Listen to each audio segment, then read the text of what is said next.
لا إله إلا الله، لا إله إلا الله، لا إله إلا الله. السلام عليكم. جزيرة سقطرى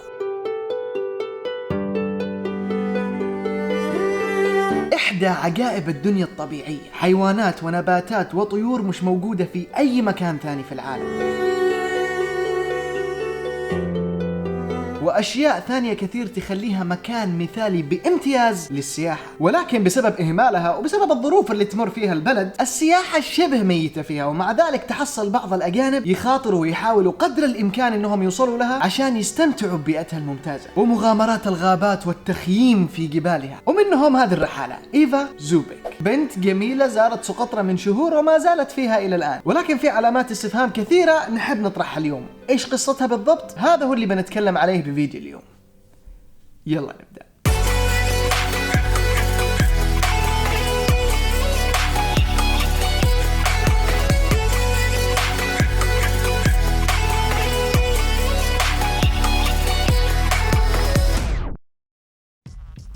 إيفا رحالة أوروبية تسافر حول العالم. طبيعي أصلا لما يكون جوازك أوروبي تقدر تسافر حول العالم. وجزيرة سقطرى كانت إحدى محطات هذه الفتاة الجميلة، تنشر صورها في الجزيرة مع البشر والشجر والحجر والغنم وكل شيء، وهذا شيء جميل ويعتبر ترويج للجزيرة، خاصة إنها شخصية مؤثرة وعندها متابعين كثير، وأنا شخصيا أتابعها ومهتم بتفاصيل رحلتها. وأنا وكثير من أهل بلدي لما تنشر صورة تحصل لنا كلنا so cute, have fun, welcome to سقطرى.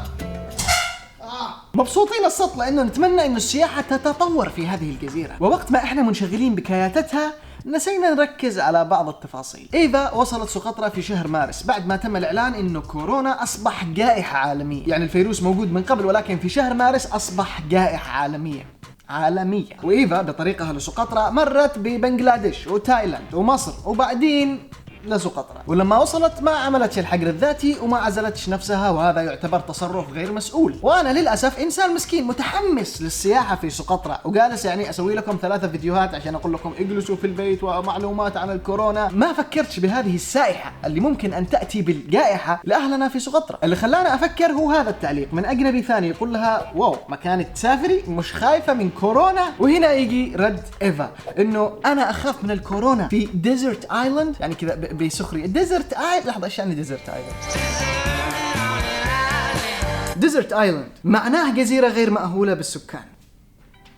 هل فعلا سقطرى ما فيهاش سكان؟ ولا هذا شجر مثلا؟ ولا شكله في سقطرى ثاني واحنا مش عارفين؟ جزيرة سرية كذا معاهم سلطان، وهي راحت تقابل سلطان الجزيرة وقابل وساطة. كلنا نعرف انه جزيرة سقطرى حسب التعداد السكاني الاخير فيها اكثر من 100,000 نسمة، يعني فيها سكان ومش اي سكان، فيها ناس طيبين ومضيافين وهم اللي جالسين يستضيفوها الان عندهم. الغريب انه بالوقت اللي كنا احنا نطبل لها الاجانب هم اللي كانوا بعضهم يسألوها وينتقدوها. زي هذا التعليق بالمختصر يقول أنا مشتيش أهاجمك، ولكن هل سويتي فحص كورونا، خاصة إنك كنتي في بنغلاديش ويمكن تكوني حاملة للفيروس، خاصة وأنت عارفة إنه مستوى الرعاية الصحية في اليمن ضعيف. أتمنى إنك ما تختلطي مع السكان المحليين وتعزلي نفسك 14 يوم. شكرا لك وكوني بخير. خايف على سكان سقطرى. طيب رد إيفا كان إنه غادرت من بنغلاديش قبل الإعلان عن حالات هناك، وأنها مش الأجنبية الوحيدة، هذه نقطة بنجيلها بعد شوية، وإنهم كمان عملوا الفحص فين يعني؟ بسقطرى. كان في فحص كورونا بسقطرى؟ متأكدة؟ طيب خلونا الآن نركز على كلام إيفا هنا. تقول إنه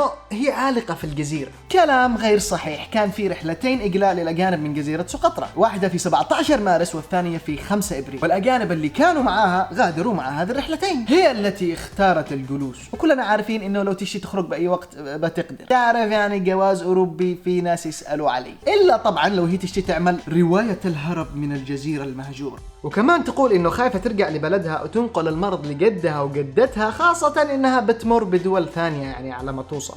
بالضبط مثل بنغلاديش وتايلاند ومصر اللي مرت فيهم قبل ما تروح سقطرى، بس الفرق هنا انه ما خافتش على اهل سقطرى لانه جدها وجدتها مش منهم يمكن. وتستمر الانتقادات من بعض الاجانب طبعا، اما احنا حيا بك بسقطرى، ويلكم انا فديد الوجه. وهنا تعليق من واحدة تقول لها بصراحة المفروض تكوني مسؤولة أكثر، مش فاهمة كيف في ناس ما تهمهم حياة الناس الثانيين. حاولي تكوني بالحجر بدل ما تعملي نفسك إنسانة صالحة. يا لطيف. وانصح الناس كمان بالحجر لو تشتي تساعديهم فعلا. وإيفا دائما ترد إنها بخير وإنها مش مريضة، ولكن في يوم 25 أبريل نزلت صورة تقول أنها مريضة من 3 أسابيع وتأخذ مضادات حيوية. مضادات حيوية نعم. وسواء لو كان كورونا أو مش كورونا، مريضة أو مش مريضة، الحجر مهم احتياطا، لأنكم تعرفوا إنه أعراض الكورونا مش بيوم وليلة تقيلة. طبعا في ناس بيزعلوا مني إنه تروج للسياحة في سقطرى، ليش ننتقدها؟ يعني ما نشيش الخير لبلدنا ولا إيش؟ طيب هل أنت متأكد إنها تروج للجزيرة فعلا؟ مش كأنه بعض الأشياء اللي قلتها في الفيديو تنفع تكون رواية أو كتاب. يخاطروا ويحاولوا قدر الإمكان إنهم يوصلوا لها، ومغامرات الغابات والتخييم في جبالها. ديزرت آيلاند راحت تقابل سلطان الجزيرة، هي عالقة في الجزيرة،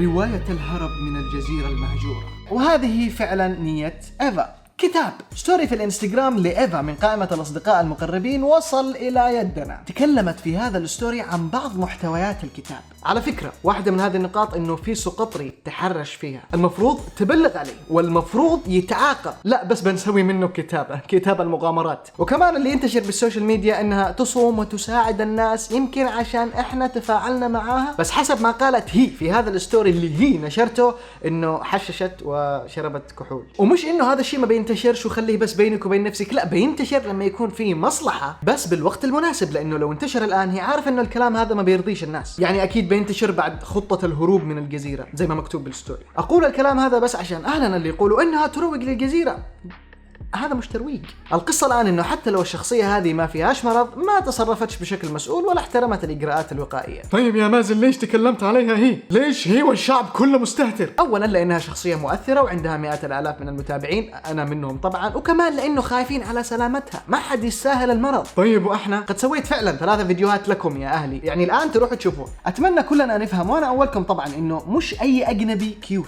لازم نشيل عقدة النقص اللي ببعض الناس إنه أي شيء يسووه صح، واللي نقوله للسياح انه اهلا بكم في سقطرى، على العين والراس، بس مش الان، لانه سلامتنا وسلامتهم مهمه. ما نشتيش الكورونا يدمر الحاجات اللي ما دمرتهاش الحرب. انا واغلبنا لما نسافر بلدانهم نحترمها، فاللي نطلبه بس انه لما واحد كمان يزور بلداننا يحترمها ويتصرف بمسؤوليه، بس هذا اللي نطلبه. وكذا نكون وصلنا لنهايه الفيديو، وشكرا لكم. وصلنا 110,000 في الانستغرام، فاذا عادك مش متابع روح تابع، في محتوى خاص للانستغرام، ستوريز وحاجات هبله كذا. واذا مش مشترك في اليوتيوب اشترك ولايك كمان عشان الفيديوهات الجاية نار. ولا تنسوا الأساس، برنامج فيوز في الحجر كل أحد الساعة 9 مساء في قناة سديم ستوديوز، الرابط بصندوق الوصف. حتى إنهم عملوا صورتي بالغلاء، والله نحن بدأنا نسيطر. أشوفكم بالفيديو الجاي، السلام عليكم.